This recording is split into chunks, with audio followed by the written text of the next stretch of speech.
ನಮಸ್ಕಾರ. ಮಾಲೂರು ವಾರ್ತೆಯ ಯೂಟ್ಯೂಬ್ ಚಾನಲ್ಗೆ ತಮ್ಮೆಲ್ಲರಿಗೂ ಸ್ವಾಗತ. ತಾಲೂಕಿನ ದಂಡಾಧಿಕಾರಿ ಹಾಗೂ ತಹಸೀಲ್ದಾರ್ ಶ್ರೀ ಮಂಜುನಾಥ್ ರವರಿಂದ ಇತ್ತೀಚೆಗೆ ನಡೆದ ಗ್ರಾಮ ಪಂಚಾಯಿತಿ ಚುನಾವಣೆ ಬಗ್ಗೆ ವಿವರಣೆ. 2020ಕ್ಕೆ ಸಂಬಂಧಿಸಿದ ಮಾಲೂರು ತಾಲೂಕಿನಲ್ಲಿ ದಿನಾಂಕ 22/12/20 ಚುನಾವಣೆ ನಡೆಯಿತು. ಈ ಒಂದು ಚುನಾವಣೆಯಲ್ಲಿ ರಾಜ್ಯ ಪತ್ರದಂತೆ ಗೆಜೆಟ್ ಏನಾಗಿದೆ ನೋಟಿಫಿಕೇಶನ್ ಅಂತೆ 505 ಜನ ಗ್ರಾಮ ಪಂಚಾಯತಿ ಚುನಾಯಿತ ಸದಸ್ಯರನ್ನು ಚುನಾಯಿಸಲು ಚುನಾವಣೆ ನಡೆದಿತ್ತು.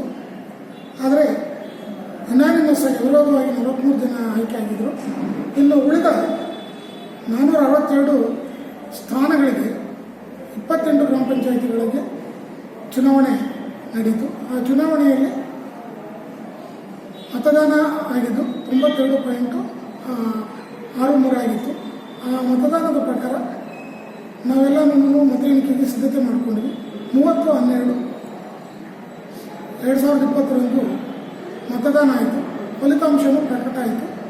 ಈ ಒಂದು ಚುನಾವಣೆಗೆ ಸಂಬಂಧಿಸಿದಂತೆ ಮಾಲೂರು ತಾಲೂಕಿನಲ್ಲಿ ಇದುವರೆಗೂ ಯಾವುದೇ ರೀತಿಯಾದಂತಹ ಘಟನೆಗಳು, ಗಲಭೆಗಳು, ಗಲಾಟೆಗಳು ನಡೆದಿಲ್ಲ.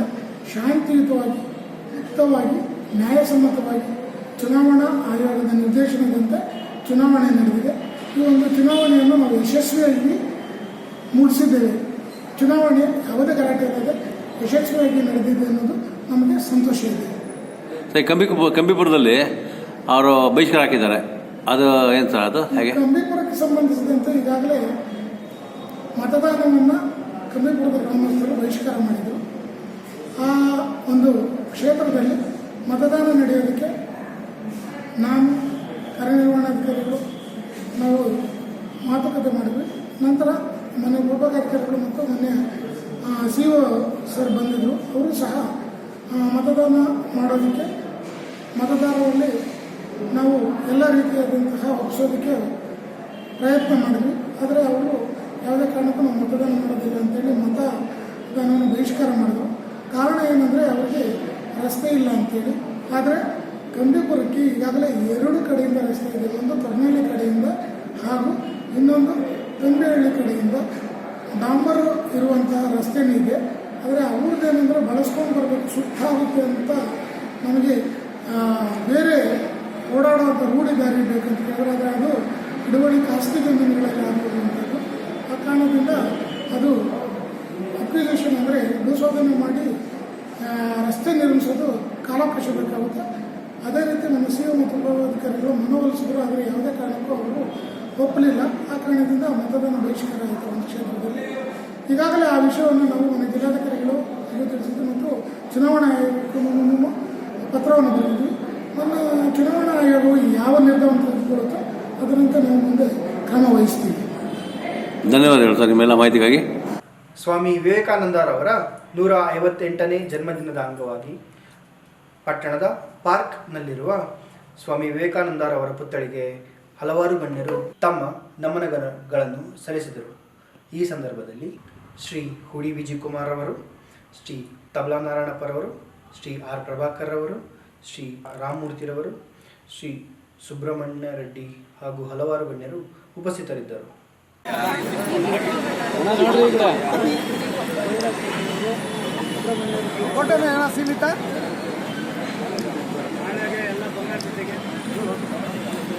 ಇವತ್ತು ಸ್ವಾಮಿ ವಿವೇಕಾನಂದರ ಜಯಂತಿಯ ವಿಚಾರವಾಗಿ ನಾವು ಸ್ವಾಮಿ ವಿವೇಕಾನಂದರಿಗೆ ಮಾಲಾರ್ಪಣೆ ಮಾಡಿ ಸ್ವಾಮಿ ವಿವೇಕಾನಂದರ ಜಯಂತಿಯ ಶುಭಾಶಯಗಳನ್ನು ಕೋರಕ್ಕೆ ಬರೆದಿದ್ವಿ. ಹಾಗೆ ಇವತ್ತಿನ ದಿವಸ ಅವರ ಒಂದು ವಿಚಾರ ಎಲ್ರಿಗೂ ಗೊತ್ತಿರೋಂಥ ವಿಚಾರ. ಅವರ ಒಂದು ಮಾರ್ಗದರ್ಶನ ನಾವೆಲ್ಲನೂ ಅಳವಡಿಸ್ಕೊಳ್ಬೇಕು. ಆ ಉದ್ದೇಶಕ್ಕೋಸ್ಕರ ನಾವೆಲ್ಲರೂ ಇವತ್ತು ಮಾಲಾರ್ಪಣೆ ಮಾಡಿ ಅವ್ರಿಗೆ ಶುಭಾಶಯಗಳು, ನಮ್ಮ ಎಲ್ಲರಿಗೂ ಶುಭಾಶಯಗಳು ತಿಳಿಸಕ್ಕೆ ಬಂದಿದ್ವಿ. ಎಲ್ಲ ನಮ್ಮ ಭಾರತ ದೇಶದಲ್ಲಿ ನಮ್ಮ ವಿವೇಕಾನಂದ ಸ್ವಾಮಿ ಎಲ್ಲ ದೇವತೆಗಳು, ಎಲ್ಲ ಋಷಿಗಳು, ಬ್ರಹ್ಮ ಋಷಿಗಳೆಲ್ಲ ಪೂರ್ತಿ ನಮಗೆ ಮೋಕ್ಷ ಕೊಡು ಅಂತ ಕೇಳಿದ್ದಾರೆ. ನಮ್ಮ ವಿವೇಕಾನಂದ ಸ್ವಾಮಿ ಏನು ಕೇಳಿದ್ದಾರೆ ಅಂದರೆ, ನಮಗೆ ಭಾರತ ದೇಶದಲ್ಲಿ ತಿರುಗಿ ನಾನು ಹುಟ್ಟಬೇಕು, 4 ಜನ ತಯಾರು ಮಾಡಬೇಕು ಅನ್ನೋ ಒಂದು ಮಾತು ಹೇಳ್ಬಿಟ್ಟು ಹೋಗಿದ್ದಾರೆ ಅವರು. ಆದರೆ ಅವ್ರಿಗಿದ್ದು ಇರೋ ಉದ್ದೇಶ ನಮ್ಮ ಭಾರತ ದೇಶನ ಅಭಿವೃದ್ಧಿ ಮಾಡಬೇಕು, ಒಳ್ಳೆ ರೀತಿಯಲ್ಲಿ ಪ್ರಪಂಚದಲ್ಲಿ ಅತಿ ಹೆಚ್ಚಿನ ನಮ್ಮ ಭಾರತ ದೇಶಕ್ಕೆ ಒಳ್ಳೆಯ ಹೆಸರು ಬರಲಿ ಅಂತ ನಮ್ಮ ವಿವೇಕಾನಂದ ಸ್ವಾಮಿಗಳು ಎಲ್ರಿಗೂ ಸಾರಿ ಹೇಳಿದ್ದಾರೆ. ಅವರು ಹುಟ್ಟಿದ ದಿವಸ ಇವತ್ತು ನಮಗೂ ಇವತ್ತು ಹಬ್ಬ ವಾತಾವರಣದಲ್ಲಿ ನಾವು ಇರಬೇಕು, ಇದ್ದೀರಿ. ಅವ್ರಿಗೆ ಮಾಲಾರ್ಪಣೆ ಮಾಡಿ ಅವ್ರಿಗೆ ನಮ್ಮ ಎಲ್ರಿಗೂ ಅವ್ರ ಆಶೀರ್ವಾದ ಇರಲೇಬೇಕಂತ ನಾನು ಕೋರ್ತಾ ಇದ್ದೀನಿ. ಈ ದಿವಸ ಸ್ವಾಮಿ ವಿವೇಕಾನಂದರ 158ನೇ ಜಯಂತಿಯ ಪ್ರಯುಕ್ತ ಇಡೀ ಎಲ್ಲ ನಮ್ಮ ಪಕ್ಷದ ಮುಖಂಡರು ಮತ್ತು ಕಾರ್ಯಕರ್ತರು ಒಟ್ಟಿಗೆ ಸೇರಿ ಸ್ವಾಮಿ ವಿವೇಕಾನಂದರಿಗೆ ಮಾಲಾರ್ಪಣೆ ಮಾಡೋದ್ರ ಮುಖಾಂತರ, ಸಿಹಿ ಹಂಚುವ ಮುಖಾಂತರ ಅವರಿಗೆ ಜನ್ಮದಿನದ ಶುಭಾಶಯಗಳನ್ನು ಕೋರಿದ್ದೇವೆ. ಇವತ್ತು ಸ್ವಾಮಿ ವಿವೇಕಾನಂದರು ಭಾರತ ದೇಶವನ್ನು ಗಟ್ಟಿಯಾಗಿ ನಿಲ್ಲಿಸಬೇಕು, ಭಾರತ ದೇಶ ಪ್ರಪಂಚದಲ್ಲೇ ಗಟ್ಟಿಯಾಗಿ ನಿಲ್ಲಬೇಕು ಅಂತ ಏನು ಒಂದು ವಾತಾವರಣವನ್ನು ನಿರ್ಮಾಣ ಮಾಡಿದ್ರು, ಆ ಒಂದು ದೆಸೆಯಲ್ಲಿ, ಆ ನಿಟ್ಟಿನಲ್ಲಿ ಇವತ್ತು ಭಾರತ ದೇಶ ಗಟ್ಟಿಯಾಗ್ತಾ ಇದೆ. ಅವರು ಹಾಕ್ಕೊಟ್ಟಂಥ ಪಾಯ ಇವತ್ತು ಭಾರತ ದೇಶದಲ್ಲಿ ಇವತ್ತು ಸನ್ಮಾನ್ಯ ನರೇಂದ್ರ ಮೋದಿಯವರು ಆ ಒಂದು ನಿಟ್ಟಿನಲ್ಲಿ ಕೆಲಸ ಮಾಡ್ತಾ ಇದ್ದಾರೆ ಅಂದರೆ ತಪ್ಪಾಗಲಾರದು. ಆ ನಿಟ್ಟಿನಲ್ಲಿ ಇವತ್ತು ನಾವೆಲ್ಲರಿಗೂ ಸ್ವಾಮಿ ವಿವೇಕಾನಂದರಿಗೆ ಧನ್ಯವಾದಗಳನ್ನು ಅರ್ಪಿಸ್ತೀವಿ ಮತ್ತು ಅವರಿಗೆ ಶುಭಾಶಯಗಳನ್ನು ಕೋರುತ್ತೇವೆ ಅಂತ ನಾನು ಈ ಸಂದರ್ಭದಲ್ಲಿ ಹೇಳಲಿಕ್ಕೆ ಇಷ್ಟಪಡ್ತೇನೆ. ಸ್ವಾಮಿ ವಿವೇಕಾನಂದರ ಜಯಂತಿಯ ಶುಭಾಶಯಗಳು. ಹಾಗೆ ಈ ದಿನ ನಮ್ಮ ಊಡಿ ವಿಜಯ್ ಕುಮಾರ್ ಅವರಾಗಿರ್ಬೋದು, ಮುಖಂಡರು, ಬಿಜೆಪಿಯ ಮುಖಂಡರಾದಂಥ ಪ್ರಭಾಕರ್ ಅವರು, ತಬಲಾನಣ್ಣಪ್ಪರು, ಮಹಿಳಾ ಮೋರ್ಚಾ ಅಧ್ಯಕ್ಷರುಗಳು ಎಲ್ಲರೂ ಈ ಒಂದು ಸುಂದರ ವಿವೇಕಾನಂದರ ಜಯಂತಿಯೊಂದು ಶುಭಾಶಯಗಳನ್ನು ಸಲ್ಲಿಸುತ್ತಾ, ಹಾಗೆ ಏನು ಚಿಕಾಗೋಗೆ ಹೋಗಿ ನಮ್ಮ ಸ್ವಾಮಿ ವಿವೇಕಾನಂದರು ಸರ್ವಧರ್ಮ ಸಮ್ಮೇಳನದಲ್ಲಿ ಭಾಗವಹಿಸಿ ಅಲ್ಲಿ ಸರ್ವಧರ್ಮದ ಸಮ್ಮೇಳನದಲ್ಲಿ ಎಲ್ಲರೂ ಅವರವರ ಧರ್ಮದ ಪ್ರಚಾರಗಳ ಸಮೇತ ಮಾಡಿದ್ರು. ಆದರೆ ಸರ್ವಧರ್ಮದ ಸಮ್ಮೇಳನದಲ್ಲಿ ನಮ್ಮ ಇವರು ಸ್ವಾಮಿ ವಿವೇಕಾನಂದರು ವಿಚಾರ ತಿಳಿಸಿದ್ದೇನೆಂದರೆ, ಯಾವುದೇ ಒಂದು ಧರ್ಮ ಅವರಿಗೆ ಸೀಮಿತ ಅಂತ ಹೇಳಿಲ್ಲ, ನಮ್ಮ ಧರ್ಮಗಳು ನಮಗೆ ಸೀಮಿತ ಅಂತ ಹೇಳಿದ್ರು ಸಹ ಅವರವರ ಧರ್ಮಗಳು ಅವರವರ ಹೊಗಳಿದ್ರು. ನಮ್ಮ ಧರ್ಮ ಎಲ್ಲರಿಗೂ ಮಾದರಿ ಧರ್ಮ ಅಂತ ಹೇಳಿದಂಥ ಸ್ವಾಮಿ ವಿವೇಕಾನಂದರು. ಆದರೆ ಆ ದಿನ ಒಂದು ಭಾಷಣದಲ್ಲಿ ಒಂದು ಮಾತು ಹೇಳ್ತಾರೆ ಸ್ವಾಮಿ ವಿವೇಕಾನಂದರು. ಅವರ ಭಾಷಣಗಳನ್ನು, ಅವರ ಹಿತವಚನಗಳನ್ನು ಕೇಳ್ತಾ ಒಂದು ಮಹಿಳೆ ತುಂಬ ಸ್ವಾಮಿ ವಿವೇಕಾನಂದರನ್ನು ಇಷ್ಟಪಡ್ತಾರೆ, ಅವ್ರನ್ನ ಪ್ರೀತಿಸೋ ರೀತಿಯಲ್ಲಿ ಮಾತಾಡ್ತಾರೆ. ಆದರೆ ಅವರಿಂದ ಒಂದು ಏನಾದರೂ ಒಂದು ಪಡಿಬೇಕು ಅಂತ ಇಷ್ಟಪಡ್ತಾರೆ ಸ್ವಾಮಿ ವಿವೇಕಾನಂದರಿಂದ ಒಂದು ಮಹಿಳೆ. ತರುಣ ಏನು ಹೇಳ್ತಾರೆ ಅಂದರೆ, ಸ್ವಾಮಿ ವಿವೇಕಾನಂದರು ನನಗೇನಾದರೂ ಅವ್ರನ್ನ ಪ್ರೀತಿಸುವಂಥ ಅವಕಾಶ ಸಿಕ್ಕಿದ್ರೆ ನಾನು ಪ್ರೀತಿಸ್ತೀನಿ ಅಂತ ಹೇಳಿದಾಗ, ನಾನು ಆ ಥರದಕ್ಕೆಲ್ಲ ಅವಕಾಶ ತುಂಬ ದಿನಗಳು ಬೇಕಮ್ಮ, ನಿನಗೆ ಬೇಕಾದ್ರೆ ನಿನಗೆ ನಾನು ಒಂದು ಸಣ್ಣ ಮಗುವಾಗಿ ನಿನಗೆ ಸ್ವೀಕಾರ ಮಾಡ್ತೀನಿ, ನಿನಗೆ ನಾನು ಮಗುವಾಗಿರ್ತೀನಿ ಅಂತ ಹೇಳ್ತಾಳೆ. ಅದರ ಅರ್ಥ ನಾವೆಲ್ಲರೂ ಮಾಡ್ಕೊಳ್ಬೇಕು. ಈ ದೇಶದಲ್ಲಿ ಹುಟ್ಟಿದಂಥವರು ಎಲ್ಲರೂ ಪ್ರತಿಯೊಬ್ಬರು ಮಕ್ಕಳ ರೀತಿಯಲ್ಲಿ ಇರಬೇಕು, ಮಕ್ಕಳ ರೀತಿಯಲ್ಲಿ ಒಂದು ಭಾವನೆಯಲ್ಲಿ ಹೋಗ್ಬೇಕು ನಾವು ಅಂತ ಹೇಳ್ತಾರೆ. ಇದು ಹಿಂದೂ ಧರ್ಮದಲ್ಲಿ ಹೇಳುವಂಥ ಮಾತುಗಳು. ಈ ಒಂದು ಹಿತವಿಚಾರಗಳನ್ನು ತಿಳಿಸಂತ ಸ್ವಾಮಿ ವಿವೇಕಾನಂದರ ಆದರ್ಶಗಳನ್ನು, ಸ್ವಾಮಿ ವಿವೇಕಾನಂದರ ಪಾಲನೆಗಳನ್ನು ನಾವೆಲ್ಲರೂ ಪಾಲಿಸಿದ್ರೆ ತುಂಬ ಈ ದೇಶಕ್ಕೆ ಮಾದರಿ ಆಗುತ್ತೆ ಅಂತ ಹೇಳೋದಕ್ಕೆ ಇಷ್ಟಪಡ್ತೇನೆ. ಸ್ವಾಮಿ ವಿವೇಕಾನಂದರ ಹುಟ್ಟುಹಬ್ಬದ ಶುಭಾಶಯಗಳು. ಈ ದಿನ ವಿವೇಕಾನಂದರ 158ನೇ ಜನ್ಮದಿನೋತ್ಸವವನ್ನು ನಮ್ಮ ಭಾರತೀಯ ಜನತಾ ಪಾರ್ಟಿಯಿಂದ ಹಮ್ಮಿಕೊಳ್ಳಲಾಗಿತ್ತು. ಸ್ವಾಮಿ ವಿವೇಕಾನಂದರು ಒಂದು ಪಕ್ಷಕ್ಕಾಗಲಿ ಒಂದು ಇದಕ್ಕಾಗಲಿ ಹಿಂದೂ ಧರ್ಮವನ್ನು ತುಂಬ ಒಳ್ಳೆಯ ರೀತಿಯಲ್ಲಿ ದೇಶ ವಿದೇಶಗಳಲ್ಲಿ ಪ್ರಚಾರ ಮಾಡಿದಂತಹ ವಿವೇಕಾನಂದರ ಒಂದು ಜನ್ಮದಿನವನ್ನು ಎಲ್ಲ ಹಿಂದೂಗಳು ಸಹ ತಮ್ಮ ಆರಾಧ್ಯ ದೈವ ಎಂದು ಪೂಜಿಸಬೇಕಾದಂತಹ ಇವತ್ತು ವಿಶೇಷವಾದ ದಿನ. ನಮ್ಮ ವಿವೇಕಾನಂದರು ರಾಮಕೃಷ್ಣ ಪರಮಹಂಸರ ಶಿಷ್ಯರಾಗಿದ್ದರು. ಅವರು ದೇಶ ವಿದೇಶಗಳಲ್ಲೆಲ್ಲ ಹಿಂದೂ ಧರ್ಮದ ಸುಮಾರು 100 ಖಾಸಗಿ ಸಂಸ್ಥೆಗಳಲ್ಲಿ ಹಿಂದೂ ಪ್ರಚಾರವನ್ನು ಮಾಡಿದ್ದಾರೆ. ಅವರು ಅಮೇರಿಕಾಗೆ ಒಂದು ಸಲ ಹೋದಾಗ ಅಲ್ಲಿ ಕೊನೆಯದಾಗಿ ಅವರಿಗೆ ಭಾಷಣವನ್ನು ಕೊಡ್ತಾರೆ. ಯಾರೋ ಸಾಧುಗಳು ಬಂದಿದ್ದಾರೆ ಅನ್ನೋ ರೀತಿಯಲ್ಲಿ ಕೊನೆಯದಾಗಿ ಭಾಷಣವನ್ನು ಕೊಡ್ತಾರೆ. ಅಲ್ಲಿ ಇವರ ಮೊದಲನೇ ಮಾತೆ ಸಹೋದರ ಸಹೋದರಿಯರೇ, ಬ್ರದರ್ಸ್ ಆ್ಯಂಡ್ ಸಿಸ್ಟರ್ಸ್ ಅನ್ನೋ ಒಂದು ಮಾತಿನಿಂದ 7,000 ಜನ ಒಂದೇ ಸಲನೇ ಎದ್ದು ನಿಂತು ಚಪ್ಪಾಳೆಯನ್ನು ಇದು ಮಾಡ್ತಾರೆ. ಇವರು ಸ್ತ್ರೀಯರಿಗೆ ತುಂಬ ಗೌರವವನ್ನು ಕೊಡುವಂಥ, ಎಲ್ಲರನ್ನು ತಾಯಿ ಅಕ್ಕ ತಂಗಿಯರ ಥರ ನೋಡುವಂತಹ ಒಬ್ಬ ತರುಣರಾಗಿದ್ದರು. ಅವರ ಮಾತುಗಳಿಗೆ, ಇದಕ್ಕೆ ಕ್ರಿಶ್ಚಿಯನ್ ಧರ್ಮದ ಮಾರ್ಗರೇಟ್ ಆಳ್ವ ಅನ್ನುವಂಥ ಒಂದು ಕ್ರಿಶ್ಚಿಯನ್ ಮಹಿಳೆ ಸಹೋದರಿ ನಿವೇದಿತಾ ಆಗಿ ಮಾರ್ಪಟ್ಟು ವಿವೇಕಾನಂದರ ಒಬ್ಬ ಪರಮ ಶಿಷ್ಯಳಾಗ್ತಾಳೆ. ವಿವೇಕಾನಂದರು ನಿಜವಾಗಲೂ ಏಳು ಎದ್ದೇಳು ಗುರಿ ಮುಟ್ಟುವ ತನಕ ನಿಲ್ಲದಿರು ಅನ್ನುವ ಮಾತಿನಿಂದ ನಮ್ಮ ಯುವಕರನ್ನು ಪ್ರಚೋದನೆ ಮಾಡಿದ್ದಾರೆ. ಅವರನ್ನು ಸದಾ ಸ್ಮರಿಸಬೇಕು ಅಂತ ನಾನು ಬೇಡ್ಕೊಳ್ತೀನಿ. 150ನೇ ಶುಭಾಶಯಗಳು ವಿವೇಕಾನಂದ ಸ್ವಾಮೀಜಿಯವರಿಗೆ ಹಾಗೂ ನಮ್ಮ ಎಲ್ಲ ನಾನು ಪುರಸಭಾ ಅಧ್ಯಕ್ಷರಾಗಿ ವಿವೇಕಾನಂದ ಬದಲಾಯಿಸಬೇಕು, ಕೊಂಚು ಪ್ರತಿಮೆ ಮಾಡಿಸ್ಬೇಕು ಅಂತ ಸುಮಾರು ಸರಿ ಕೇಳಿಕೊಂಡೆ. ಅದಾಗಿಲ್ಲ, ನನ್ನ ಅವಧಿನೂ ಮುಗಿತು. ಈಗ ಎಲ್ಲ ಸದಸ್ಯರಿಗೂ ನಾನು ಕೇಳ್ಕೊಳ್ಳೋದಿಷ್ಟೇ, ವಿವೇಕ ಪ್ರತಿಮೆ ಮತ್ತು ಕಂಚುದು ಮಾಡಿಸಲಿ ಅಂತ ನಾನು ಕೇಳ್ಕೊಳ್ತೀನಿ. ಸಮಸ್ತ ನಾಡಿನ ಜನತೆಗೆ ಎಲ್ಲರಿಗೂ ಶುಭಾಶಯ ಹೇಳ್ತೀನಿ. ನಮಸ್ಕಾರ. ಕೋವಿಡ್ ಲಸಿಕೆ ಮಾಲೂರು ಸರ್ಕಾರಿ ಆಸ್ಪತ್ರೆಗೆ ಬಂದಿದ್ದು ಅದರ ಉದ್ಘಾಟನೆಯನ್ನು ಮಾಲೂರು ಶಾಸಕ ಶ್ರೀ ಕೆ.ವೈ. ನಂಜೇಗೌಡರವರು ನೆರವೇರಿಸಿದರು. ಅವರೊಂದಿಗೆ ಪುರಸಭಾಧ್ಯಕ್ಷ ಶ್ರೀ ಮುರಳೀರವರು, ವೈದ್ಯರಾದ ಡಾಕ್ಟರ್ ಶ್ರೀ ಶೇಷಾದ್ರಿ, ಶ್ರೀ ವಸಂತ್ ಹಾಗೂ ಹಲವಾರು ವೈದ್ಯರು ಮತ್ತು ಸಿಬ್ಬಂದಿಗಳು ಉಪಸ್ಥಿತರಿದ್ದರು. ದೇವರು ಮತ್ತು ನಮ್ಮ ಡಾಕ್ಟರ್ಗಳು ಕೂಡ ಪಾಪ ರಾತ್ರಿ ಹಗಲು ಅನ್ನದೆ ನಾವು ತುಂಬ ಕೆಲಸ ಕೊಟ್ಟಿದ್ದೀವಿ ಡಾಕ್ಟರ್ಗಳಿಗೆ.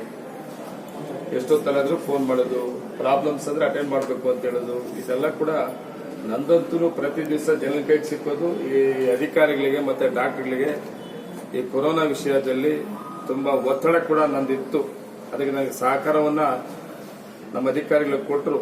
ನಾನು ಕೂಡ ಈ ಸಂದರ್ಭದಲ್ಲಿ ನನ್ನ ಅಧಿಕಾರಿಗಳಿಗೆ, ನನ್ನ ತಾಲೂಕು ಆಡಳಿತಕ್ಕೆ ಈ 1 ವರ್ಷ ಕೊರೋನಾದಲ್ಲಿ ಕೆಲಸವನ್ನ ಮಾಡಿದ್ದು, ಆ ಕೊರೋನಾ ಬಂದಂತವ್ರನ್ನ ನಡೆಸ್ಕೊಂಡಿದ್ದ ರೀತಿ, ನಮ್ಮ ಅಧಿಕಾರಿಗಳು ತಗೊಂಡಂತ ಕ್ರಮ, ಕೆಲಸ, ಅದಕ್ಕೆ ನಾನು ವೈಯಕ್ತಿಕವಾಗಿ ನನ್ನ ಅಧಿಕಾರಿಗಳಿಗೆ, ನನ್ನ ತಾಲೂಕಿನ ಆಡಳಿತಕ್ಕೆ ನಾನು ಧನ್ಯವಾದಗಳು ಕೂಡ ಹೇಳಕ್ಕೆ ಇಷ್ಟಪಡ್ತೇನೆ. ಮಾದರಿಯಾಗಿ ನನ್ನ ಜಿಲ್ಲೆಯಲ್ಲಿ ನನ್ನ ತಾಲೂಕಿನ ಅಧಿಕಾರಿಗಳಿಗೆ ಕೆಲಸ ಮಾಡಿದ್ರು. ಲಸಿಕೆ ಕೊಡುವಂತ ಕಾರ್ಯಕ್ರಮ ಕೂಡ ಯಶಸ್ವಿಯಾಗಿ ನೀವು ಜಿಲ್ಲೆಯಲ್ಲಿ ಮಾದರಿಯಾಗಿ ನನ್ನ ಅಧಿಕಾರಿಗಳು ಮಾಡ್ತೀನಿ ಅಂತ ನನಗೆ ನಂಬಿಕೆ ಇದೆ. ಅದನ್ನು ನೀವು ಮಾಡ್ರಿ. ಯಾವುದೇ ಏನೇ ಸಹಕಾರ ಬೇಕಾದರೂ ಕೂಡ ನಾವು ಜನಪ್ರತಿನಿಧಿಗಳು, ನಾನು ಕೂಡ ಎಲ್ಲ ನಮ್ಮ ಜನಪ್ರತಿನಿಧಿಗಳು ಕೂಡ ಸಹಕಾರ ಇಷ್ಟು ದಿವಸ ಏನು ಕೊಟ್ಕೊಂಬುದು ಅದನ್ನೇ ಇನ್ನೂ ಮುಂದುವರಿಸ್ತೀವಿ. ಲಸಿಕೆ ಎಲ್ಲರಿಗೂ ಸಕ್ಸಸ್ ಆಗಲಿ, ಆದಷ್ಟು ಬೇಗನೆ ಎಲ್ಲರಿಗೂ ಸಿಕ್ಕೋ ರೀತಿಯಲ್ಲಿ ಆಗಲಿ, ಕೊರೋನಾ ಮುಕ್ತ ನಮ್ಮ ದೇಶ ಆಗಲಿ ಅಂತ ನಾನು ಹಾರೈಸ್ತಾ ಇದ್ದೀನಿ. ಓಕೆ, ನಮಸ್ಕಾರ. ಸರ್ಕಾರಿ ಆಸ್ಪತ್ರೆಯ ಡಾಕ್ಟರಾದ ಶ್ರೀ ವಸಂತ್ ಕುಮಾರ್ ಅವರಿಂದ ಕೋವಿಡ್ ಲಸಿಕೆಯ ವಿತರಣೆಯ ಬಗ್ಗೆ ವಿವರಣೆ. ಕೋವಿಡ್ ವಾರಿಯರ್ಸ್ಗೆ ಅಂತ ಮಾಡಿದ್ದೀವಿ. ಅದರಲ್ಲಿ ಮೊದಲನೇದಾಗಿ ಗ್ರೂಪ್ ಡಿ ನೌಕರರಿಗೆ ಪ್ರಥಮ ಆದ್ಯತೆ ಕೊಡಿ ಅಂತ ಹೇಳಿದ್ದಾರೆ. ಅಧಿಕಾರಿಗಳಿಗೂ ಕೊಡಬೇಕು. ಸೊ ಅದರಲ್ಲಿ ಡಾಕ್ಟರ್ಸು ಇದ್ದೀವಿ. ಸುಮ್ಮನೆ ಫಸ್ಟು ಸ್ಟಾರ್ಟ್ ಮಾಡೋದೇ ಅವ್ರಿಗೆ ತುಂಬ ಪ್ರಾಮುಖ್ಯತೆ ಕೊಟ್ಟು ಗ್ರೂಪ್ ಡಿನ ಸೆಲೆಕ್ಟ್ ಮಾಡಿದ್ದಾರೆ ಹೊರತು ಬೇರೆ ಇನ್ಯಾವ ಉದ್ದೇಶದಿಂದನೂ ಅಲ್ಲ, ಸರ್ಕಾರದಿಂದ. ಸೊ ಹಾಗಾಗಿ ಅವರಿಗೆ ಮೊದಲ ಆದ್ಯತೆ ನಾವು ಅವರಿಗೆ ಕೊಡ್ತಾ ಇದೀವಿ ಅಂತೇಳಿ. ಅಂದ್ರೆ ಆರೋಗ್ಯ ಇಲಾಖೆಯ ಗ್ರೂಪ್ ಡಿ ನೌಕರರಿಗೆ ಪ್ರಥಮ ಆದ್ಯತೆ ಕೊಟ್ಟು, ಆಮೇಲೆ ಅಧಿಕಾರಿಗಳಿಗೂ ಎಲ್ಲ ವೈದ್ಯರು, ಬೇರೆ ಎಲ್ಲ ಕೋವಿಡ್ ಅಲ್ಲಿ ಯಾರ್ಯಾರು ಕೆಲಸ ಮಾಡಿದ್ರು ವಾರಿಯರ್ಸ್ ಆಗಿ, ಅವರಲ್ಲಿ ನಮ್ಮಲ್ಲಿ 1330 ಜನ ಸೆಲೆಕ್ಟ್ ಮಾಡಿದ್ದಾರೆ, ಗುರಿ ಇಟ್ಕೊಂಡಿದ್ದಾರೆ. ಅಷ್ಟು ಜನಕ್ಕೆ ವ್ಯಾಕ್ಸಿನೇಟ್ ಮಾಡಬೇಕಂತ ನಮ್ಮ ತಾಲೂಕಲ್ಲಿ. ಈಗ ಮೊದಲ ಹಂತ 2 ಹಂತ ಇರುತ್ತೆ. ಫಸ್ಟ್ ಫೇಸಲ್ಲಿ ದಿನಕ್ಕೆ 100 ಇಲ್ಲಿ ಮತ್ತು ದೊಡ್ಡ ಶಿವಾರದಲ್ಲಿ 2 ಕಡೆ ನಡೀತಾ ಇದೆ. ಸೊ ಅದಕ್ಕೆ ತಾಲೂಕು ಆರೋಗ್ಯ ಅಧಿಕಾರಿಗಳು ಇದರ ಪೂರ್ತಿ ನೇತೃತ್ವ. ನಮ್ಮ ಸಾರ್ವಜನಿಕ ಆಸ್ಪತ್ರೆಯಲ್ಲಿ ನಾನು ಇದು ಮಾಡ್ತಾ ಇದ್ದೀನಿ, ಹೊಣೆ ಹೊತ್ತಿದ್ದೀನಿ. ಅಲ್ಲಿ ಪೂರ್ತಿ ತಾಲೂಕಾದ ಇನ್ಚಾರ್ಜು ತಾಲೂಕು ಆರೋಗ್ಯಗಳು ಡಾಕ್ಟರ್ ಪ್ರಸನ್ನ ಕುಮಾರ್. ಸೊ ಇದರಿಂದ ಲಸಿಕೆ ನಮಗೆ ಇಷ್ಟು ದಿವಸ ಬಂದಿರಲಿಲ್ಲ. ಇವಾಗ ನಮಗೆ ಕೋವಿಶೀಲ್ಡ್ ಕೊಟ್ಟಿದ್ದಾರೆ ವ್ಯಾಕ್ಸಿನ್ನು. ಇದರಿಂದ ಯಾವುದೇ ಆತಂಕ ಸಾಮಾನ್ಯ ಜನರು ಪಡೋದು ಬೇಕಾಗಿಲ್ಲ. ಮುಂದಿನ ದಿನಗಳಲ್ಲಿ ಅವ್ರಿಗೂ ಸಿಗುತ್ತೆ, ಹಂತ ಹಂತವಾಗಿ ಸಿಗುತ್ತೆ. ಯಾಕೆಂದರೆ ನಾವು ತುಂಬ ಈ ಆರೋಗ್ಯ ಕಾರ್ಯಕರ್ತರಲ್ಲಿ ಎಷ್ಟು ಜನಕ್ಕೆ ಕೊರೋನಾ ಇಲ್ಲ ಗೊತ್ತಿಲ್ಲ. ಸೊ ಜೀವ ಪಣಕ್ಕಿಟ್ಟು ನಮ್ಮ ಆಸ್ಪತ್ರೆಯಲ್ಲಿ ಬರೀ ಕೇವಲ 3 ಜನಕ್ಕೆ 3-4 ಜನಕ್ಕೆ ಅಷ್ಟೇ ಬಂದಿತ್ತು ಪಾಸಿಟಿವ್ ದೃಢಪಟ್ಟಿದ್ದು. ಸೊ ಹಾಗಾಗಿ ಎಷ್ಟೋ ಅನ್ನೋಟಿಸ್ಡ್ ಇರ್ತಾರೆ ಕೇಸಸ್ಸು. ಸೊ ಕೆಲವೊಂದು ಜನಕ್ಕೆ ಬಂದು ಹೋಗಿರ್ಬೋದು. ಸೊ ನಮ್ಮ ಆಸ್ಪತ್ರೆ ಸಿಬ್ಬಂದಿ ಅಥವಾ ಕೊರೋನಾ ವೈರಸ್ನ ಯಾಕೆ ಸೆಲೆಕ್ಟ್ ಮಾಡಿದ್ರಂದ್ರೆ, ಅವರು ಮುಂದೆ ಕೊರೋನಾ 2ನೇ ಅಲೆ ಈ ಥರ ಎಲ್ಲ ಸ್ಟಾರ್ಟ್ ಆದರೆ ಅಥವಾ ರೂಪಾಂತರಿ ವೈರಸ್ ಆದರೆ ಅವರೆಲ್ಲರೂ ಮೊದಲು ಪ್ರೊಟೆಕ್ಟ್ ಮಾಡಬೇಕು ಅನ್ನೋ ಒಂದೇ ಉದ್ದೇಶದಿಂದ, ಪ್ರೊಟೆಕ್ಷನ್ ಅವ್ರನ್ನ ರಕ್ಷಣೆ ಮಾಡೋ ಉದ್ದೇಶದಿಂದ ಕೊರೋನಾ ವಾರಿಯರ್ಸ್ನ ಸರ್ಕಾರ ಮೊದಲ ಹಂತವಾಗಿ ಈ ತರ ಸರ್, ಗುರುತಿಸಿದೆ. 2 ಕೇಂದ್ರಗಳಿಂದ ಪ್ರತಿದಿನ 100 ಮಾತ್ರ ಕೊಡ್ತೀರಾ? ಪ್ರತಿದಿನ 100, ಇವತ್ತು 100, ನಾಳೆ 100. 2 ಕೇಂದ್ರಗಳು ಸೇರಿ? ಎರಡು ಇಲ್ಲ, ಇಲ್ಲಿ 100, ಅಲ್ಲಿ 100. ಈಗ ನಮ್ಮ ತಾಲೂಕು ಎಷ್ಟು ಬಂದಿದೆ? ನಮ್ಮ ತಾಲೂಕಿಗೆ ಫಸ್ಟ್ ನಮಗೆ 100 ವ್ಯಾಕ್ಸಿನ್ಗೆ 100 ಜನಕ್ಕೆ ವ್ಯಾಕ್ಸಿನ್ ಮಾಡೋಷ್ಟು 11 ಲಸಿಕೆ 11 ವಯಲ್ಸ್ ಬಂದಿದೆ. ಈಗ ಇದನ್ನ ಸಾರ್ವಜನಿಕರಿಗೆ ಯಾವಾಗ ಕೊಡ್ತೀರಾ ಸರ್? ಅದು ಸರ್ಕಾರದ ಹಂತದಲ್ಲಿ ನಿರ್ಧಾರ ಆಗಬೇಕು ಸರ್. ಅದು ಅಂದ್ರೆ ಜಿಲ್ಲಾಧಿಕಾರಿಗಳು- ಸದ್ಯಕ್ಕೆ ಸಾರ್ವಜನಿಕರಿಗಿಲ್ಲ? ಜಿಲ್ಲಾಡಳಿತ ನಿರ್ಧಾರ ಮಾಡಿ ಸರ್. ಸದ್ಯಕ್ಕೆ ಸಾರ್ವಜನಿಕರಿಗೆ ಯಾರಿಗೂ ಕೊಡಲ್ಲ? ಸದ್ಯಕ್ಕೆ ಇಲ್ಲ ಸರ್. ಈಗ ವಾರಿಯರ್ಸ್ ಮಾತ್ರ? Yes sir. ಎಷ್ಟು ಜನ ಇದ್ದಾರೆ ತಾಲೂಕಲ್ಲಿ ವಾರಿಯರ್ಸ್ ಗುರುತಿಸಿದ್ದೀರಾ? ಸರ್ 1300 ಜನ. ಈಗ 1300 ಈಗ ಬಂದಿದೆಯಾ? 1300 ಇಲ್ಲ ಸರ್, ಅದು ಫಸ್ಟ್ ಫೇಸ್ ಅಲ್ಲಿ ಕೊಟ್ಟು ನೆಕ್ಸ್ಟ್ ಇನ್ನ ಫೇಸಸ್ ಇದೆ, ಹಂತ ಹಂತವಾಗಿ ಕೊಡಬೇಕಂತ ಇರುತ್ತೆ. ಅದು ಜಿಲ್ಲಾ ಸರ್ಕಾರದಿಂದ ಆದೇಶಗಳು ಯಾವ ತರ ಬರುತ್ತೋ ಅದು ಜಿಲ್ಲಾಡಳಿತ ಅವರು ಮಾನ್ಯ ಜಿಲ್ಲಾಧಿಕಾರಿಗಳ ಆದೇಶದ ಮೇರೆಗೆ ಇವೆಲ್ಲ ನಡೀತಾ ಇದೆ. ಅವರು ಹೇಗೆ ಮಾರ್ಗದರ್ಶನ ಕೊಡ್ತಾರೋ ಆ ಮಾರ್ಗದರ್ಶನದಲ್ಲಿ ನಾವು ನಡೀತೀವಿ. ಇವತ್ತು ಮಾನ್ಯ ಸರ್ಕಾರಿ ಹಾಸ್ಪಿಟಲ್ ಚಾಲನೆ ಯಾರು ಕೊಟ್ಟರು ಫಸ್ಟ್? ಸರ್ ಮಾನ್ಯ ಶಾಸಕರು ಬಂದು ನಮ್ಮ ಆರೋಗ್ಯ ಇಲಾಖೆ ಡಿ ನೌಕರರಿಗೆ ಅವ್ರಿಗೆ ಕೊಟ್ಟಿವಿ ಸರ್. ಪ್ರಕಾಶ್ ಅಂತ ಅವ್ರದ್ದು ಇಂಟರ್ವ್ಯೂ ಕಾಣಿಸ್ಕೊಂತ ಪ್ರಿಕಾಷನ್ ಕೊಟ್ಟ ಅವ್ರಿಗೆ ಇಲ್ಲ, ಅವರಿಗೆ ಲಸಿಕೆ ಕೊಟ್ಟಿದ್ದೀವಿ. ಅವ್ರ ಜೊತೆಗೆ ಈಗ ಆಲ್ರೆಡಿ ಎಲ್ಲಾ ತರದ ಹಂತ ಹಂತ ಈ ಪ್ರಯೋಗಶಾಲೆ ತಜ್ಞರಿಗೆ ಮತ್ತೆ ಸ್ಟಾಫ್ ನರ್ಸಸ್ಗೆ, ಡಾಕ್ಟರ್ಸ್ಗೆ, ನಮ್ಮ ಆಫೀಸ್ ಕಚೇರಿ ಸಿಬ್ಬಂದಿಗಳಿಗೆ ಎಲ್ಲರಿಗೂ ಕೊಟ್ಟಿದ್ದೀವಿ. ಎಲ್ಲ ಆರಾಮಾಗಿ ಓಡಾಡ್ಕೊಂಡಿದ್ದೀವಿ. 1100 ಜನ ಅಂತ ಗುರುತಿಸಿದ್ರಲ್ಲ, ಅದರಲ್ಲಿ ಯಾರ್ಯಾರು ಸೇರ್ತಾರೆ ಸ್ವಲ್ಪ ಹೇಳ್ತೀರಾ? ಆರೋಗ್ಯ ಇಲಾಖೆ, ಪೊಲೀಸ್ ಇಲಾಖೆ, ಅಂಗನವಾಡಿ, ಮತ್ತೆ ಇದು ಮುನ್ಸಿಪಾಲಿಟಿ, ಅದೆಲ್ಲ ಹಂತ ಹಂತವಾಗಿ ಇದು ಮಾಡ್ತಾರೆ ಸರ್. ನಿಮ್ಗೂ ಇದೆ ಸರ್, ನೀವು ಹೇಳಿಲ್ವ? ಸಾರಿ ಸರ್, ಕ್ಷಮಿಸಿ, ಪ್ರೆಸ್ ಇದೆ, ಎಲ್ಲಾನು ಇನ್ಕ್ಲೂಡ್ ಮಾಡ್ತಾ ಇದ್ದಾರೆ ಸರ್. ಅದೇ ಫಸ್ಟ್ ಸ್ಟೆಪ್ ಫಾರ್ ಡೇ 100 ಕೊಡ್ತೀರಾ ಫಸ್ಟ್? ಹೌದು ಸರ್. ಒಟ್ಟು 1300 ಜನ ಗುರುತಿಸಿದ್ದೀವಿ ವಾರಿಯರ್ಸ್ ಅಂತ. ಹೌದು ಸರ್. ಈಗ ಫಸ್ಟ್ ಇವತ್ತು 100 ಬಂದಿದ್ಯಾ? ಹೌದು ಸರ್. ಈಗ ನೀವು 100 ಜನಕ್ಕೆ ಸರ್ ಈಗ ಫಸ್ಟ್ ಆಗಿ ಈಗ ಲಸಿಕೆ ಕಾರ್ಯಕ್ರಮ ದೊಡ್ಡಶಿವಾರ ಮತ್ತು ಮಾಲೂರು ಸರ್ಕಾರ. ಹೌದು ಸರ್. ಈಗ ಅಲ್ಲಿ ಎಷ್ಟಿದೆ? ಅಲ್ಲಿ 100 ಜನ ಇದ್ದಾರೆ ಸರ್. 100 ಜನ, 98 ಜನ, ಅವರು 100 ಜನ ಇದ್ದಾರೆ ಹಾಗಾದ್ರೆ ಸಾರ್ವಜನಿಕರಿಗೆ ಯಾವಾಗ ಸಿಗುತ್ತೆ ಸರ್ ಅದು? ಸರ್ ಅದು ಇನ್ನ ಹೇಳಕ್ಕಾಗಲ್ಲ ಸರ್. ಸರ್ಕಾರದಿಂದ ಮಾರ್ಗದರ್ಶನಗಳು ಯಾವ ತರ ಜಿಲ್ಲಾಡಳಿತಕ್ಕೆ ಬರುತ್ತೋ ಜಿಲ್ಲಾಧಿಕಾರಿಗಳ ಆದೇಶದ ಮೇರೆಗೆ ನಾವು ಎಲ್ಲ ಮಾಡ್ತೀವಿ. ಸರ್ಕಾರಿ ಪ್ರಥಮ ದರ್ಜೆ ಕಾಲೇಜು ಪ್ರಾಂಶುಪಾಲ ಶ್ರೀ ಜಯರಾಮ್ ರೆಡ್ಡಿರವರು ಪತ್ರಿಕಾಗೋಷ್ಠಿ ನಡೆಸಿದರು. ಈ ಸಂದರ್ಭದಲ್ಲಿ ಕಾಲೇಜು ಅಭಿವೃದ್ಧಿ ಸಮಿತಿಯ ಕಾರ್ಯದರ್ಶಿ ಶ್ರೀ ರಾಜು, ಕಾಲೇಜ್ ವಾರ್ಡನ್, ಪುರಸಭಾ ಸದಸ್ಯ ಶ್ರೀ ಮಂಜುನಾಥ್, ಸಮಿತಿಯ ಸದಸ್ಯರಾದ ನಾಗರಾಜಯ್ಯ, ನರೇಂದ್ರ ಬಾಬು ಹಾಗೂ ಹಲವಾರು ಉಪನ್ಯಾಸಕರು ಉಪಸ್ಥಿತರಿದ್ದರು. ಈ ಸಂದರ್ಭದಲ್ಲಿ ಅಂಕಾಪಟ್ಟಿ ಅಭಿಯಾನದ ಬಗ್ಗೆ ಸಹ ತಿಳಿಸಿಕೊಡಲಾಯಿತು. ಪ್ರಾಂಶುಪಾಲರು ಅಂಕಾಪಟ್ಟಿಯನ್ನು ಇಲ್ಲಿ ತನಕ ತೆಗೆದುಕೊಳ್ಳದೇ ಇರುವವರನ್ನು ಬಂದು ತೆಗೆದುಕೊಳ್ಳಬೇಕಾಗಿ ಕೋರಿದರು. ಆಗಿರತಕ್ಕಂಥ ರಾಜು ಸರ್ ಅವರಿಗೆ ನಮ್ಮ ಪ್ರಾಂಶುಪಾಲರ ಪರವಾಗಿ, ನಮ್ಮೆಲ್ಲ ಸದಸ್ಯರ ಪರವಾಗಿ ಹೃತ್ಪೂರ್ವಕವಾಗಿರ್ತಕ್ಕಂಥ ಸ್ವಾಗತವನ್ನು ಬಯಸ್ತೇನೆ ಸರ್. ಅವರು ಮಾನ್ಯ ಶಾಸಕರು ಇರಬೇಕಾಗಿತ್ತು, ಅನಿವಾರ್ಯ ಕಾರಣಗಳಿಂದ ಅವರು ಬೇರೊಂದು ಕಡೆಗೆ ಹೋಗಬೇಕಿದೆ. ಈಗ ಇಲ್ಲಿರ್ತಕ್ಕಂಥ ಅವರ ಒಂದು ಬದಲಾಗಿ ನಮ್ಮ ರಾಜು ಸರ್ ಅವರು ಅಧ್ಯಕ್ಷತೆಯಲ್ಲಿ, ಕಾರ್ಯಾಧ್ಯಕ್ಷರಾಗಿರುವ ನಮ್ಮ ರಾಜು ಸರ್ ಅವರ ಅಧ್ಯಕ್ಷತೆಯಲ್ಲಿ ಎಲ್ಲರೂ, ಇವಾಗ ನರೇಂದ್ರ ಬಾಬು ಸರ್ ಆಗ್ಬೋದು, ಮಂಜುನಾಥ್ ಸರ್ ಆಗ್ಬೋದು, ನಮ್ಮ ನಾಗರಾಜಯ್ಯ ಸರ್ ಆಗ್ಬೋದು, ತಾವು ಎಲ್ಲ ಬಂದಿದ್ದೀರಿ. ಇನ್ನೂ ಹಲವಾರು ಸಹ ಬರೋರಿದ್ದಾರೆ. ಈಗಾಗಲೇ ನಮ್ಮ ಪತ್ರಿಕಾದ್ಯಮಗಳಲ್ಲಿ ನಮ್ಮ ರವಿ ಸರ್ ಬಂದಿದ್ದಾರೆ.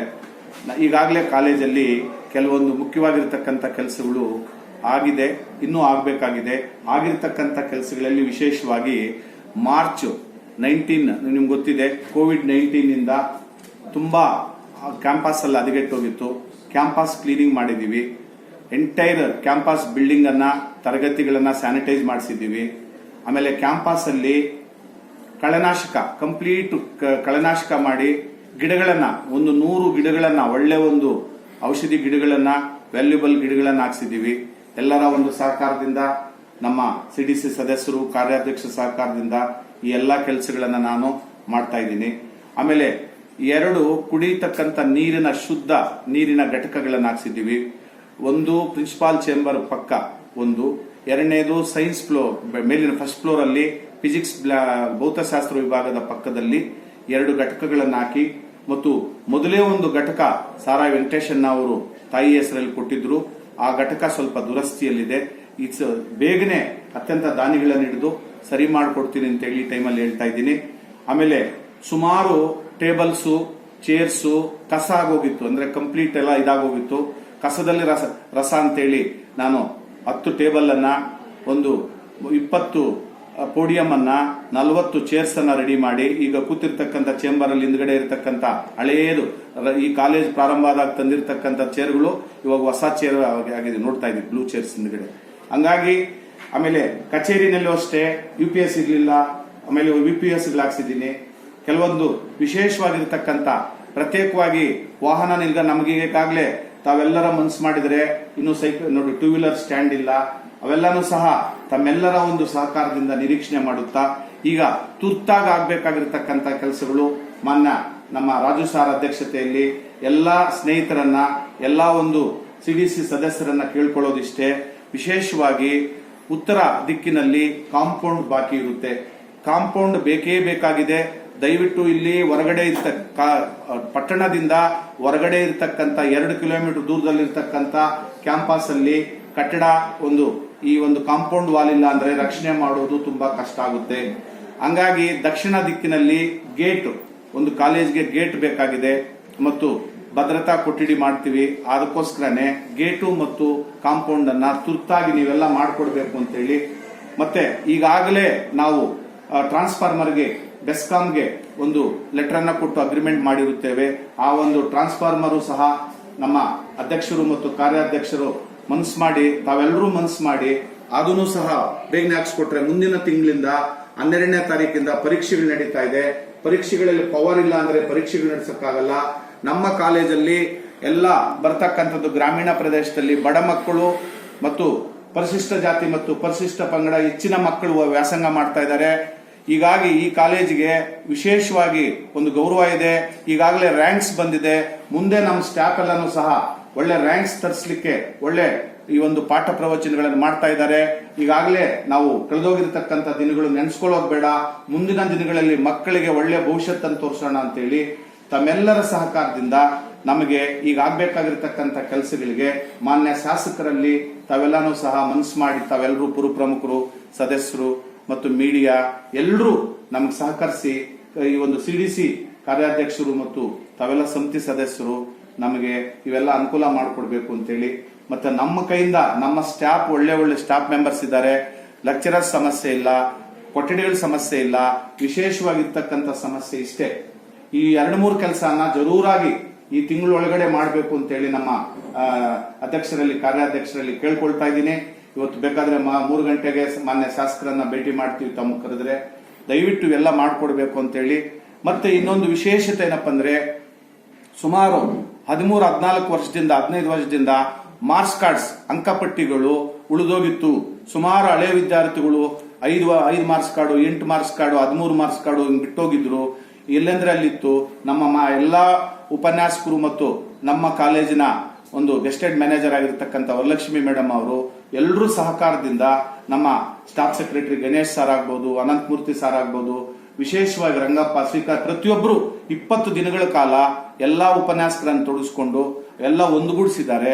ಮಾರ್ಕ್ಸ್ ಕಾರ್ಡ್ಸ್ ಅನ್ನ ದಯವಿಟ್ಟು ಈ ಮಾರ್ಕ್ಸ್ ಕಾರ್ಡ್ಸ್ ಅನ್ನ ಪ್ರತಿ ಮೂಲೆಗೂ ತಲುಪಿಸಲಿಕ್ಕೆ ನಮ್ಮ ಮೀಡಿಯಾ ಸೋದರರು, ನಮ್ಮ ಕಾಲೇಜಿನ ಪರವಾಗಿ, ನನ್ನ ಎಲ್ಲಾ ಅಧ್ಯಾಪಕ ಮಿತ್ರರ ಪರವಾಗಿ, CDC ಅಧ್ಯಕ್ಷರ ಪರವಾಗಿ, ನಮ್ಮ ರಾಜು ಸರ್ ಕಾರ್ಯಾಧ್ಯಕ್ಷರ ಪರವಾಗಿ ಕೇಳ್ಕೊಳ್ತಾ ಇದ್ದೀವಿ.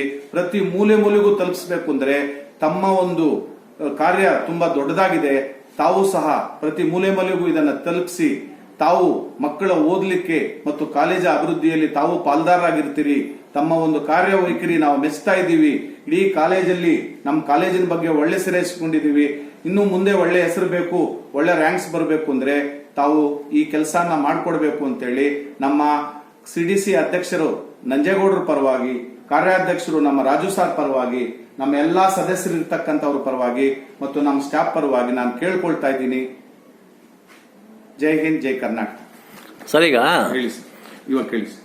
ಮಾರ್ಕ್ಸ್ ಕಾರ್ಡ್ ಇಲ್ಲದೆ ಮುಂದಿನ ಎಜುಕೇಶನ್ ಆಗಲ್ವಲ್ಲ? ಆಗಲ್ಲ ಸರ್, ಬೇಕೇ ಬೇಕಲ್ವಾ? ಬೇಕು ಅವ್ರು ತಗೊಳ್ಳೇಬೇಕಲ್ವಾ ಸರ್? ಆದ್ರೂ ಸಹ ಕೆಲವೊಂದು ಅನಿವಾರ್ಯ ಕಾರಣಗಳಿಂದ ಸುಮಾರು ವರ್ಷಗಳಿಂದ ವಿದ್ಯಾರ್ಥಿಗಳು ಬಂದು ಕಾಲೇಜಲ್ಲಿ ಮಕ್ಕಳು ಕೇಳಿದಾಗ ಸಕಾಲದಲ್ಲಿ ಮಾರ್ಕ್ಸ್ ಕಾರ್ಡ್ಸ್ ಅನ್ನ ಒದಗಿಸಿರಲ್ಲ ಅನಿವಾರ್ಯ ಕಾರಣಗಳಿಂದ.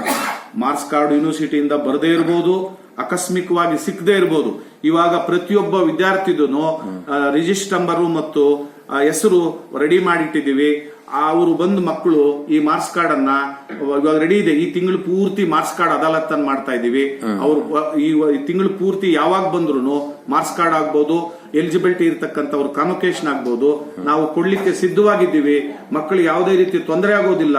ಅದು ಯಾವುದೇ ಕಾರಣಕ್ಕೂ ಯೂನಿವರ್ಸಿಟಿಗೆ ಹೋಗಕ್ ಬಿಡೋದಿಲ್ಲ. ಮತ್ತು ನಾರ್ತ್ ಯೂನಿವರ್ಸಿಟಿ ಆಗ್ಬೋದು, ಬೆಂಗಳೂರು ಸಿಟಿ ಆಗ್ಬೋದು, ದೂರವಾಗಿ ಹೋಗಿ ಬರಬೇಕು ಅಂದ್ರೆ ಸಾವಿರಾರು ರೂಪಾಯಿ ಖರ್ಚಾಗುತ್ತೆ. ಬಡ ಮಕ್ಕಳಿಗೆ ಅನುಕೂಲ ಆಗಲಿ ಅಂತಕ್ಕಂಥ ನಮ್ಮ ಕಾಲೇಜಿನ ಅಧ್ಯಾಪಕರು ಮತ್ತು ಆಫೀಸ್ ಸಿಬ್ಬಂದಿಯವರು ಎಲ್ಲ ಸೇರಿ ಈ ಒಂದು ಒಳ್ಳೆ ಕೆಲಸ ಮಾಡಿದ್ದಾರೆ. ಈ ಟೈಮಲ್ಲಿ ಅವ್ರನ್ನೆಲ್ಲ ಶ್ಲಾಘಿಸ್ತಾ ಅವ್ರಿಗೆಲ್ಲಾನು ಸಹ ನಮ್ಮ ಸ್ಟಾಫ್ ಸೆಕ್ರೆಟರಿ ಆಗ್ಬೋದು, ಯಾಕಂದ್ರೆ ಗಣೇಶ್ ಸರ್ ಇದರಲ್ಲಿ ವಿಶೇಷವಾಗಿ ನನ್ ಗಮನ ಹರಿಸಿದ್ದವ್ರೆ. ಯಾಕಂದ್ರೆ ಇದೆಲ್ಲ ಮಾಡ್ಲೇಬೇಕು ಸರ್, ಪಾಪ ಮಕ್ಕಳಿಗೆ ಅನುಕೂಲ ಆಗುತ್ತೆ ಅಂತ ಹೇಳಿದ್ದಾರೆ. ಅವ್ರಿಗೆಲ್ಲರಿಗೂ ನಾನು ಈ ಟೈಮಲ್ಲಿ ಧನ್ಯವಾದಗಳನ್ನು ತಿಳಿಸ್ತಿದ್ದೇನೆ. ಮತ್ತೆ ನೀವು ಫೀಸಸ್ ಯಾರು ಡ್ಯೂ ಇದ್ದಾರೆ ಅದರಲ್ಲೇ? ಸರ್ ಇಲ್ಲ ಫೀಸಸ್ ಏನಿಲ್ಲ ಇಲ್ಲ ಸರ್, ಇಲ್ಲ ಆತರ ಏನಿಲ್ಲ. ಮಾಹಿತಿ ಕಾಲೇಜಲ್ಲಿ ಮಾರ್ಕ್ಸ್ ಕಾಲ ಅದಾಲತ್ ನಡೆಯುತ್ತೆ, ನೀವು ಬಂದು ತಗೊಂಡು ಹೋಗ್ಬೇಕು ಅಂತ ಬಂದ್ರೆ ಹೇಳಿ ಮಾ ಪ್ಲೀಸ್. ರಿಜಿಸ್ಟರ್ ನಂಬರ್ ಹೊಡೆದ್ರೆ ಸಾಕು. ಅವರು ಯಾವುದೋ ಒಂದು ಅಂತ ಕೇಳ್ಕೊಂಡ್ ಬರ್ತಾರೆ, 1, 2, 3 ಅಂತ ಕೇಳೋದೇ ಇಲ್ಲ. ರಿಜಿಸ್ಟರ್ ನಂಬರ್ ಹೊಡೆದ ತಕ್ಷಣ ಅವ್ರದ್ದು 8 ಇದ್ರು 8 ಮಾರ್ಕ್ಸ್ ಕಾರ್ಡ್ ರೆಡಿ ಇದೆ. ಜಸ್ಟ್ ಅವ್ರ ನಂಬರ್ ಹೇಳಿದ್ರೆ ಸಾಕು, ಎಲ್ಲ ಡೇಟಾ ಫೀಡ್ ಮಾಡ್ಬಿಟ್ಟಿದೀವಿ. ಹಾಗಾಗಿ ಮಕ್ಳು ಬಂದು ತಗೊಂಡೋದ್ರೆ ಸಾಕಪ್ಪ ಅಂತ ಕೇಳ್ಕೊತಾ ಇದೀವಿ ಅಷ್ಟೇ.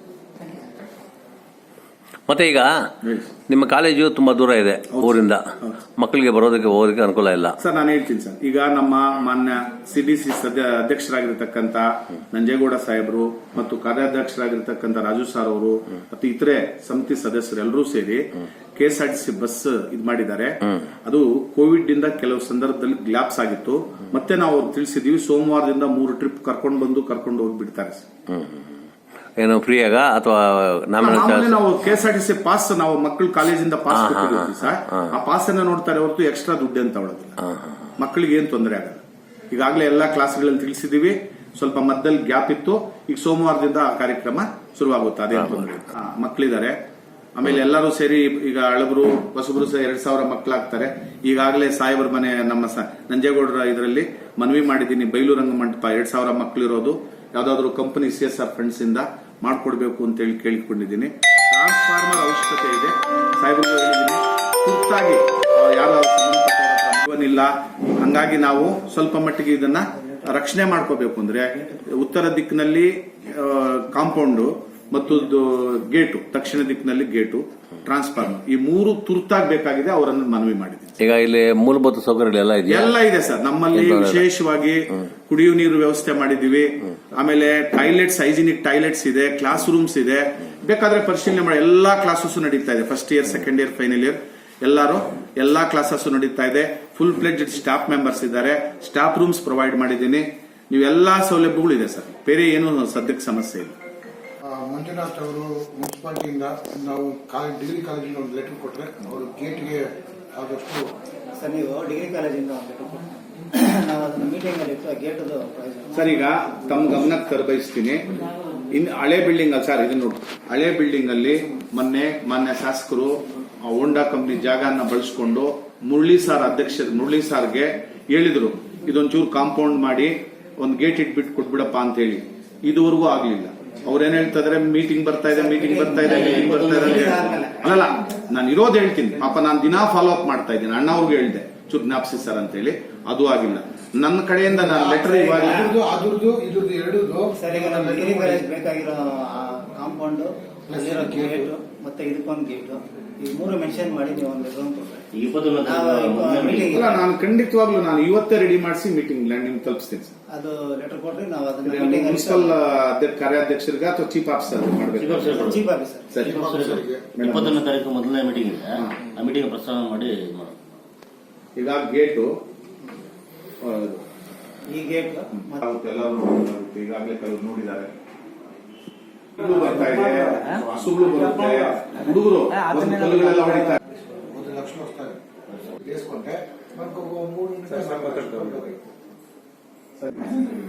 ಅದೆಲ್ಲ ತುಂಬಾ ಚಿಕ್ಕದದು.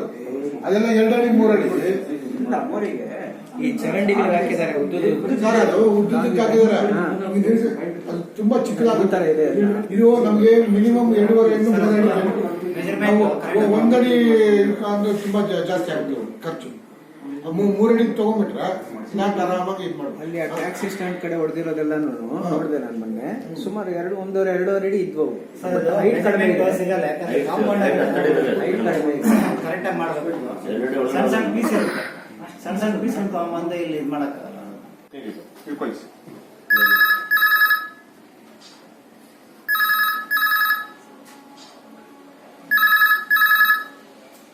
ಮೊದಲು ಮಾರ್ಕ್ಸ್ ಕಾರ್ಡ್ ತೊಗೊಂಡಿರಲ್ಲ, ಮತ್ತೆ ನೆಕ್ಸ್ಟ್ ಎಜುಕೇಷನ್ಗೆ MBA ಮಾಡ್ತಾ ಇದೆಯಾ?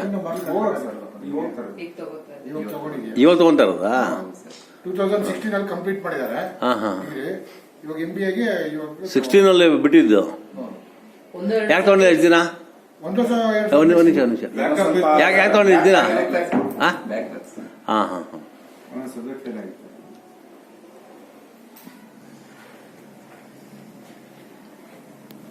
ಒಂದು ಕಾರ್ಯಕ್ರಮವನ್ನು ನಾವು ಆಯೋಜಿಸಿಕೊಂಡಿದ್ದೀವಿ. ಈ ದಿನದಿಂದ 1 ತಿಂಗಳವರೆಗೂ ನಿರಂತರವಾಗಿ ಏನು ಒಂದು ಅಂಕಪಟ್ಟಿಗಳನ್ನ 2004ರಿಂದ ಏನು ವಿದ್ಯಾರ್ಥಿಗಳು ಕೆಲವೊಂದು ಅಂಕಪಟ್ಟಿಗಳನ್ನ ನಮ್ಮಲ್ಲಿ ಇನ್ನೂ ಪಡೆದುಕೊಂಡು ಹೋಗಿಲ್ಲ, ಅವರೆಲ್ಲರಿಗೂ ಸಹ ಮಾಹಿತಿಯನ್ನು ಒದಗಿಸೋದಕ್ಕೆ ಮತ್ತೆ ಅವರಿಗೆ ಅಂಕಪಟ್ಟಿಗಳನ್ನು ನೀಡ್ತಾ ಇದೀವಿ ಅಂತ ಹೇಳೋದಕ್ಕೆ ಹಾಗೂ ಈ ಸಭೆಯಲ್ಲಿ ಪಾಲ್ಗೊಂಡು ನಮ್ಮೆಲ್ಲ ಕಾರ್ಯಕ್ರಮವನ್ನು ಯಶಸ್ವಿಗೊಳಿಸಿಕೊಟ್ಟ ಮಾಧ್ಯಮ ಮಿತ್ರರಾದಂತ ರವಿಕುಮಾರ್ ಸರ್ ಅವರಿಗೂ ಸಹ ನಮ್ಮ ಕಾಲೇಜಿನ ಪರವಾಗಿ ಪ್ರಾಂಶುಪಾಲರ ಪರವಾಗಿ ತುಂಬ ಹೃದಯ ಧನ್ಯವಾದಗಳನ್ನು ಅರ್ಪಿಸ್ತಾ ಇದ್ದೀನಿ. ಒನ್ ಟೈಮ್ ಮೆಷರ್ ಅಂತ ಬ್ಯಾಂಗ್ಳೂರು ಯೂನಿವರ್ಸಿಟಿನವರು ಎಕ್ಸಾಮ್ ಅಪ್ಲೈ ಮಾಡ್ಲಿಕ್ಕೆ ಒಂದು ಸದುಪಯೋಗ ಪಡ್ಕೋಬೇಕು ಅಂತ ಹೇಳಿ ಎಲ್ಲರ ಹತ್ರ ವಿನಂತಿ. 2004 ಯಾರಾದ್ರೂ ಇರಲಿ ಸೋಮವಾರದಿಂದ ಅಪ್ಲೈ ಮಾಡ್ಲಿಕ್ಕೆ ನಾನು ವಿನಂತಿಸ್ಕೊಳ್ತಾ ಇದ್ದೀನಿ. ಪರೀಕ್ಷೆಗೆ ಸರ್ 2004 ಫೇಲ್ ಆಗಿರೋರ್ಗ ಫೇಲ್ ಆಗಿರೋರ್ಗೆ ಎಲ್ಲ ಆನ್ಲೈನ್ ಅಲ್ಲೇ ಅಪ್ಲೈ ಮಾಡ್ಕೋಬೇಕಾಗುತ್ತೆ. ಬೆಂಗಳೂರು ಯೂನಿವರ್ಸಿಟಿ ವೆಬ್ಸೈಟ್ ನ ಯೂಸ್ ಮಾಡಿಕೊಂಡು ಆನ್ಲೈನ್ ಅಲ್ಲೇ ಅಪ್ಲೈ ಮಾಡ್ಕೋಬೇಕಾಗುತ್ತೆ. ಆನ್ಲೈನ್ ಅಲ್ಲೇ ಅಪ್ಲೈ ಮಾಡಬೇಕು. ಶಾಸಕ ಶ್ರೀ KY ನಂಜೇಗೌಡರವರು ಗುರುಭವನದ ಬಗ್ಗೆ ಪತ್ರಿಕಾಗೋಷ್ಠಿ ನಡೆಸಿದರು. ಅವರೊಂದಿಗೆ BEO ಶ್ರೀ ಕೃಷ್ಣಮೂರ್ತಿ ಹಾಗೂ ಹಿರಿಯ ಶಿಕ್ಷಕರಾದ ಶ್ರೀ ತಿಮ್ಮರಾಯಪ್ಪ, ಪ್ರಾಥಮಿಕ ಶಾಲಾ ಶಿಕ್ಷಕರ ಸಂಘದ ಅಧ್ಯಕ್ಷ ಶ್ರೀ ನರಸಿಂಹ ಹಾಗೂ ಹಲವಾರು ಶಿಕ್ಷಕ ಬಂಧುಗಳು ಉಪಸ್ಥಿತರಿದ್ದರು. ಈಗೂ ಕೂಡ ನಾವು ಇನ್ನೂ 1 ದಿನ ಸಂಬಳ ಕೊಡ್ತೀವಿ ಅಂತೇಳಿ ನಮ್ಮ ಮಾಸ್ಟರ್ಗಳೆಲ್ಲ ಹೇಳಿದ್ರು. ಒಂದಿನ ಸಂಬಳ ಅಂದ್ರೆ ಸುಮಾರು 12 ಲಕ್ಷ ಆಗುತ್ತೆ, ಸುಮಾರು 20 ಲಕ್ಷ ರೂಪಾಯಿ ಬರ್ತದೆ. ಅದ್ರ ಜೊತೆಗೆ ತಾಲೂಕ್ ಲೆವೆಲಲ್ಲಿ ಎಲ್ಲ ಅಧಿಕಾರಿಗಳನ್ನ ಮೀಟಿಂಗ್ ಕರೆದು ಅವ್ರನ್ನೆಲ್ಲ ರಿಕ್ವೆಸ್ಟ್ ಮಾಡಿ ಒಂದು ಗುರುಭವನಿಗೆ ನಿಮ್ಮೆಲ್ಲರ ಸಹಕಾರ ಬೇಕಾಗ್ತದೆ. ಇವತ್ತು ಏನು ಮಾಸ್ಟರ್ 1 ದಿನ ಸಂಬಳವನ್ನ ನಾವು ಕೊಡ್ತೀವಿ ಅಂತ ಹೇಳೋದು, ಅದೇ ರೀತಿ ಎಲ್ಲ ಇಲಾಖೆಯ ಸಂಬಂಧಪಟ್ಟ ಅಧಿಕಾರಿಗಳು ನೀವು ಕೂಡ ಸಹಕಾರವನ್ನು ಕೊಡಬೇಕು ಅಂತೇಳಿ ನಾನು ಒಂದು ಮೀಟಿಂಗಲ್ಲಿ ಅವನ್ನೆಲ್ಲ ರಿಕ್ವೆಸ್ಟ್ ಮಾಡ್ತೀನಿ. ಅದಕ್ಕೆ ಕೊಡ್ತಾರೆ, ಅವರು ಸಹಕಾರ ತಗೊಳ್ಳೋದು. ಅದ್ರ ಜೊತೆಗೆ ಇನ್ನು ಮೂಲಭೂತ ಸೌಕರ್ಯಗಳು ಬೇಕಲ್ಲ, ಇಟ್ಟಿಗೆ ಬೇಕು. ಇಟ್ಟಿಗೆ ಇವತ್ತು ನಮ್ಮ ತಾಲೂಕಲ್ಲಿ ಬೇಕಾದಷ್ಟು ಇಟ್ಟಿಗೆ ಫ್ಯಾಕ್ಟರಿಗಳು ಮಾಲೀಕರಿದ್ದಾರೆ, ಅವರು ಸಹಕಾರವನ್ನು ತಗೊಳ್ಳೋದು. ಅದ್ರ ಜೊತೆಗೆ ಸಿಮೆಂಟ್ ಬೇಕು. ಸುಮಾರು ನಮ್ಮ ಸ್ನೇಹಿತರುಗಳು ಸಿಮೆಂಟು ಮತ್ತು ಸ್ಟೀಲ್ ಅಂಗಡಿಗಳು, ಅವರು ಕೂಡ ಅವರ ಸಹಕಾರವನ್ನು ತಗೊಳ್ಳೋದು. ಮತ್ತು ಜೆಲ್ಲಿ ಮತ್ತು ಮರಳು ಸ್ಯಾಂಡ್ ಬೇಕು. ಅದಕ್ಕೂ ಕೂಡ ನಮ್ಮ ತಾಲೂಕಲ್ಲಿ ಅತಿ ಹೆಚ್ಚಿಗೆ ಜೆಲ್ಲಿ ಫ್ಯಾಕ್ಟರಿ ಇರೋದ್ರಿಂದ ಅವರ ಸಹಕಾರವನ್ನು ತಗೊಳ್ಳೋದು. ಇದೆಲ್ಲ ತಗೊಂಡು ಇನ್ನು ಉಳಿಕೆ ದುಡ್ಡು ಸಾಲದೇ ಇದ್ರು ಕೂಡ ಅದಕ್ಕೂ ಕೂಡ ನಾನೇನು ಇವತ್ತು 25 ಲಕ್ಷ ಕೊಟ್ಟಿದ್ದೀನಿ. ಸಾಲದೆ ಬಂದರೆ ಮತ್ತೆ ನನ್ನ ಅನುದಾನದಲ್ಲೇ, ಶಾಸಕರ ಅನುದಾನದಲ್ಲೇ ಮತ್ತೆ ಎಷ್ಟು ಸಾಲದೆ ಬರ್ತದೋ ಅಷ್ಟು ದುಡ್ಡನ್ನು ಕೂಡ ಕೊಟ್ಟು ಗುರುಭವನವನ್ನು ಆದಷ್ಟು ಬೇಗನೆ ನಾವು ಉದ್ಘಾಟನೆ ಮಾಡಿ ಆ ಗುರುಭವನವನ್ನು ಪ್ರಾರಂಭ ಮಾಡೋದಕ್ಕೆ ನಾವೊಂದು ತೀರ್ಮಾನ ಇವತ್ತು ತಗೊಂಡಿದ್ದೀವಿ. ನೆಕ್ಸ್ಟು ಡೇಟು 22ನೇ ತಾರೀಕು ಎಲ್ಲ ತಾಲೂಕು ಲೆವೆಲ್ ಆಫೀಸರ್ಸ್ ಕೂಡ ಮೀಟಿಂಗ್ ಮಾಡಿ ಎಲ್ಲರ ಸಹಕಾರವನ್ನು ತಗೊಂಡು ಮತ್ತೆ ಕಮಿಟಿ ಏನಿದೆ ಆ ಕಮಿಟಿ ತುಂಬಾ ಜವಾಬ್ದಾರಿಯುತವಾಗಿ ಈ ಗುರುಭವನವನ್ನು ಪ್ರಾರಂಭ ಮಾಡೋದ್ರ ಜೊತೆಗೆ ಉದ್ಘಾಟನೆ ಮಾಡಿಸುವವರೆಗೂ ಕೂಡ ನಿಮ್ಮ ಕಮಿಟಿ ಜವಾಬ್ದಾರಿ ಹೆಚ್ಚಿಗೆ ಇರ್ತದೆ. ಅದು ಕೂಡ ನೀವು ಜವಾಬ್ದಾರಿ ತಗೊಬೇಕು ಅಂತೇಳಿ ಒಂದು ಮೀಟಿಂಗ್ BO ಅವರು ನೇತೃತ್ವದಲ್ಲಿ ಇವತ್ತು ಮೀಟಿಂಗ್ ಮಾಡಿದ್ವಿ. ಆದಷ್ಟು ಬೇಗನೆ ಗುರುಭವನವನ್ನು ಮಾಲೂರು ತಾಲೂಕಿಗೆ ಕೊಡ್ತೀವಿ. ಆ ಕೆಲಸವನ್ನು ಏನು ಪೆಂಡಿಂಗ್ ಕುರಿತು ಮುಗಿಸಿ ಬೇಗನೆ ಉದ್ಘಾಟನೆ ಕೂಡ ಮಾಡಿಸ್ತೀವಿ. ಅಷ್ಟೆಲ್ಲ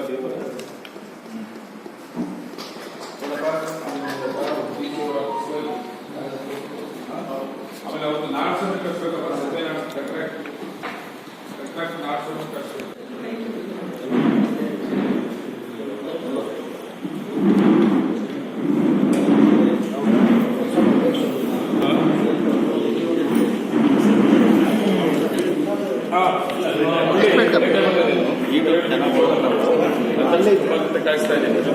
ಆಮೇಲೆ ಗುರುಭವನ ಸಂಬಂಧಪಟ್ಟಂಗೆ ನಮ್ಮ ಮುರಳೀವರ್ಗದವರೇ ಗುರುಭವನ ಸಂಬಂಧಪಟ್ಟಂಗೆ ಮುನ್ಸಿಪಾಲಿಟಿನಲ್ಲಿ ಏನೇ ಕೆಲಸ ಆದ್ರೂ ಕೂಡ ನೀನೇ ಪರ್ಸನಲ್ ಇಂಟ್ರೆಸ್ಟ್ ತಗೊಂಡಿಗೆ ಲೈಸೆನ್ಸ್ ಗಿಸೆನ್ಸ್ ಎಲ್ಲ ಕೊಟ್ಬಿಟ್ಟವ್ರೆ, ಸಂಬಂಧಪಟ್ಟೆಲ್ಲ ದಾಖಲೆ ರಿನ್ಯೂವಲ್ ಕೂತ್ಕೊಂಡು ಮಾಡ್ಕೊಂಡು ನಮ್ಮ ಅಧ್ಯಕ್ಷ ಮಾಡ್ತಾರೆ, ಅದನ್ನೇ ತಲೆ ಕೆಷ್ಟು ಮಾಡಿರ್ತೀವಿ.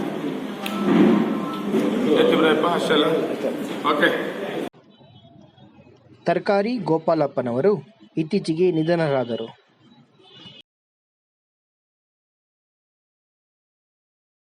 ಇಲ್ಲಿಗೆ ಈ ವಾರದ ವಾರ್ತಾ ಪ್ರಸಾರ ಮುಕ್ತಾಯವಾಯಿತು. ಮತ್ತೆ ನಿಮ್ಮ ಭೇಟಿ ಮುಂದಿನ ಸಂಚಿಕೆಯಲ್ಲಿ. ಮಾಲೂರು ವಾರ್ತೆಯ ಯೂಟ್ಯೂಬ್ ಚಾನಲ್ನಲ್ಲಿ ಬರುವ ಎಲ್ಲ ವಿಡಿಯೋಗಳನ್ನು ಮೊದಲು ನೀವು ನೋಡಬೇಕಾದರೆ ಮಾಲೂರು ವಾರ್ತೆಯ ಯೂಟ್ಯೂಬ್ ಚಾನಲನ್ನು ಸಬ್ಸ್ಕ್ರೈಬ್ ಆಗಿ ಹಾಗೂ ಬೆಲ್ ಐಕಾನ್ ಅನ್ನು ಒತ್ತಿ. ಧನ್ಯವಾದಗಳು.